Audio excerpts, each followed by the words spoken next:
Et avec Anissé Mbida, Nikos. Merci Céline, 16 minutes. Il paraît que c'est le temps de trajet idéal pour aller au bureau. Mais beaucoup d'entre vous mettez un peu plus de temps, à l'image de la moyenne qui tourne autour d'1h20 en fait, Anissé. Et vous avez découvert un service qui réduit le temps de trajet entre la maison et le travail. Expliquez-nous comment ça marche. Alors, il s'agit d'un service pour les ressources humaines et son objectif, c'est de faire en sorte que les employés travaillent le plus près possible d'un des sites de l'entreprise. Comme ça, ils n'arrivent pas déjà énervés ou fatigués dès le matin.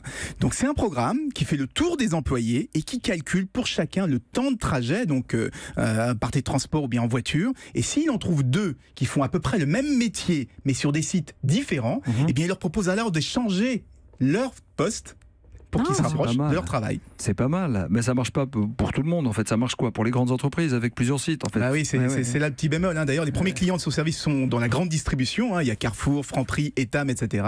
Et les candidats sont plutôt des caissiers, des préparateurs de commandes, des conseillers financiers, donc des employés qui n'ont pas toujours les moyens de se rapprocher de leur travail. Ça s'appelle Jobilix et on le doit à une toute jeune société qui est installée dans les Yvelines. Mais l'idéal pour que ça fonctionne, ce serait qu'on retrouve aussi ça dans plein d'entreprises. Oui, c'est la prochaine étape, mais ça reste quand même un peu compliqué puisqu'il faut d'abord se mettre d'accord sur les conventions collectives, reprendre l'ancienneté ou les avantages, etc.